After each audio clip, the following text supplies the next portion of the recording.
शुरुआत करेंगे गांव खबर। पहली खबर आपको वैष्णो देवी से जुड़ी बता रहे हैं, जहां लैंडस्लाइड हुआ है। लैंडस्लाइड में राजस्थान के 4 भाइयों की मौत की खबर आ रही है। चूरू के सुजानगढ़ के रहने वाले बताए जा रहे हैं अरविंद, अनिल और गजानन। नागौर का रहने वाला 35 साल का संदीप। मारे गए अरविंद और अनिल जो है सगे भाई बताए जा रहे हैं। हादसे के शिकार लोग पेशे से व्यापारी हैं। 7 दिन पहले श्रीनगर घूमने गए थे। वैष्णो देवी दर्शन के लिए चारों भाई गए थे। धौलपुर के 3 युवक अभी भी लापता हैं। तो बड़ी खबर आपको बता रहे हैं, वैष्णो देवी में जो लैंडस्लाइड हुआ है वहां से एक बड़ी खबर निकल कर ये आ रही है कि राजस्थान के रहने वाले 4 लोगों की मौत हुई है। चूरू के सुजानगढ़ के रहने वाले अरविंद, अनिल और गजानन हैं। वहीं नागौर का रहने वाला 35 साल का संदीप है। अरविंद और अनिल जो मारे गए हैं वो सगे भाई बताए जा रहे हैं और ये सभी व्यापारी लोग थे जो श्रीनगर घूमने गए थे। उसके बाद वैष्णो देवी इनको दर्शन के लिए ये गए थे, जिसके बाद हादसे की चपेट में आ गए। धौलपुर के 3 युवक अभी भी लापता हैं।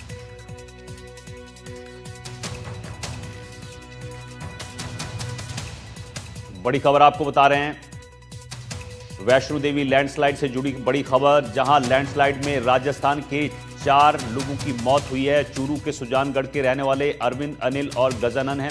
नागौर का रहने वाला 35 साल का संदीप है।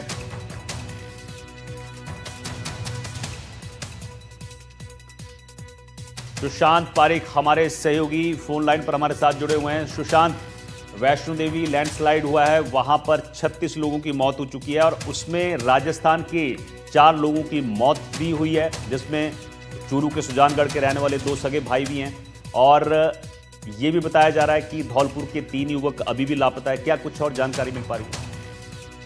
देखिए, बिल्कुल बहुत दुखद हादसा हुआ है और जिस तरह से अभी खबर आ रही है कि ये चारों की डेथ हो गई है और परिवार को इन्फॉर्मेशन दे दी गई है और परिवार और उनके रिलेटिव जो है वहां के लिए रवाना भी हो गए हैं। और ये परिवार जो है एक ही परिवार है, 2 सगे भाई हैं, जिनमें जो सुजानगढ़ और नागौर के रहते थे, अलग अलग सभी ज्वेलरी की बिजनेस से जुड़े हुए थे। अनिल और अरविंद सगे भाई हैं। गजानंद और संदीप मामा के बेटे थे, मामा के भाई थे। तो एक तरीके से पूरे दोनों जगह पे जो परिवारों में जिस तरह की खबर आई, उसके बाद बहुत ही स्तब्ध है पूरा नागौर भी, सुजानगढ़ भी। और कुछ ही हादसे से कुछ ही देर पहले इनकी परिजनों से बात भी हुई थी, क्योंकि ये श्रीनगर घूमने गए थे और वापसी में आते समय इनका कार्यक्रम वैष्णो देवी दर्शन का था।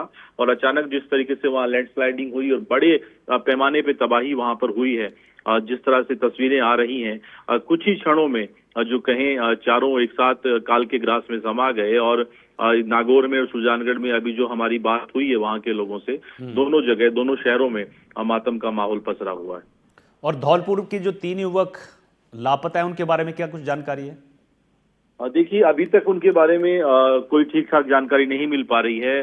वहां के स्थानीय प्रशासन से यहाँ के परिजन और यहाँ का प्रशासन लगातार संवाद कर रहा है, लेकिन जिस तरह से पूरा हादसा हुआ उसमें अभी तक वो मिसिंग है, उनके बारे में कोई इन्फॉर्मेशन नहीं है। परिवार दुआ कर रहा है, प्रार्थना कर रहा है कि सकुशल मिले, क्योंकि कुछ लोगों के वहां से कहीं टापू में फंसे होने की जानकारी इस तरह की मिल रही है। तो उनको लेकर अभी भी सर्च ऑपरेशन जारी। ठीक है, बहुत बहुत शुक्रिया सुशांत आपका इस जानकारी के लिए। तो आपको खबर बता रहे हैं, राजस्थान के 7 लोग हैं, 4 की मौत हो गई है, 3 मिसिंग है। वैष्णो देवी में लैंडस्लाइड हुआ था जिसमें 36 लोगों की मौत हो चुकी है और उसमें 4 राजस्थान के भी रहने वाले लोग हैं जो भाई हैं। उसमें 2 सगे भाई हैं, 2 मामा के लड़के हैं।